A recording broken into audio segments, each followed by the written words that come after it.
த Lord. இன்றைய சிந்தனையின் வசனத்தோடு கதை ஒன்றை கேட்போமா? தன்னோட வீட்டு கூடத்துல உட்காந்துக்கிட்டு நியூஸ் பேப்பரை சத்தமா படிச்சிட்டு இருந்தாரு ராமசாமி. பக்கத்துல உட்காந்துட்டு இருந்த பேத்தி அதை கேட்டுட்டு இருந்தா. அப்பதான் அவரு, அன்னதானம் கொடுக்க போன பெண் மயங்கி சுருண்டு விழுந்தாள் அப்படின்னு படிச்சுட்டு சிரிக்க ஆரம்பிச்சிட்டாரு. பக்கத்துல இருந்த பேத்திக்கு ஒன்றும் புரியல. என்ன தாத்தா, இப்படி கஷ்டமான விஷயத்த படிச்சுட்டு சிரிக்கிறீங்க அப்படின்னு கேட்டா. ஆமாம்மா, அதே வெயில்ல தான் யாசகம் கேட்குறவங்க உட்காந்துட்டு இருக்கிறாங்க. இந்த அம்மா பாவத்தை தொலைக்க புண்ணியம் தேடுறதுக்கு அன்னதானம் கொடுக்க போனாங்க. ஆனா மயங்கி விழுந்துட்டாங்க அப்படின்னு சொன்னாரு. அப்பதான் பேத்தி யோசனை பண்ணா. ஆமா தாத்தா, இதே வெயில் தான். ஆனா அவங்களுக்கு ஒன்றும் ஆகலைல்ல அப்படின்னு சொன்னா. தாத்தா தன்னுடைய பேச்சை தொடர்ந்தாரு.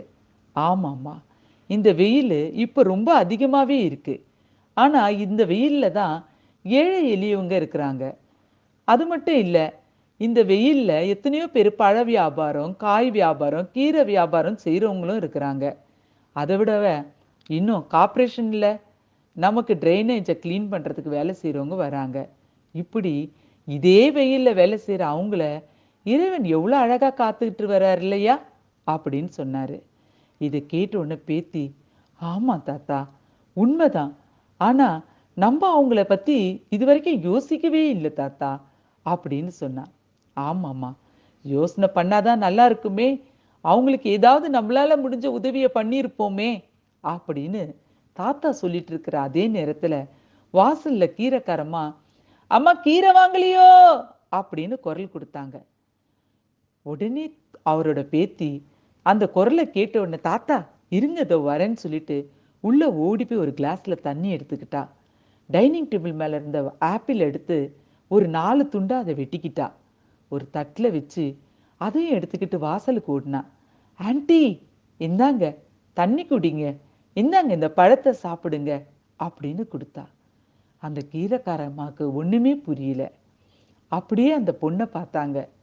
இல்லை ஆண்டி, வெயில் ரொம்ப இருக்குல்ல, நீங்க சாப்பிடுங்க ஆண்டி, தண்ணி குடிங்க அப்படின்னு கொடுத்தா. உண்மையிலேயே அந்த கீரைக்காரம்மாக்கு அந்த வெயில் தாக்கத்துக்கு அந்த பழமும் தண்ணியும் ரொம்ப குளிர்ச்சியா இருந்துச்சு. ஆமாங்க, இன்னைக்கு நம்ம வாழ்க்கையில நம்ம இப்படிப்பட்ட மனிதர்களை பார்த்து கடந்து போயிடுறோம். ஆனா இறைவன் அப்படி இல்லை.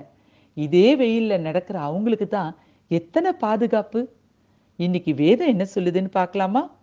பகலிலே வெயிலாகிலும் இரவிலே நிலவாகிலும் உன்னை சேதப்படுத்துவதில்லை. சங்கீதம் 121:6. ஆமாங்க, ஒருவேளை வெயில் இப்படி அதிகமா இருக்கே, நம்ம நிலைமை என்ன ஆகுமோன்னு பயப்படுறீங்களா? பயப்படாதீங்க. கர்த்தர் உங்களை காத்துக்கொள்றேன்னு வாக்கு கொடுத்திருக்கிறாரு. அப்புறம் ஏன் கவலைப்படுறீங்க? தைரியமா இருங்க. God bless you all.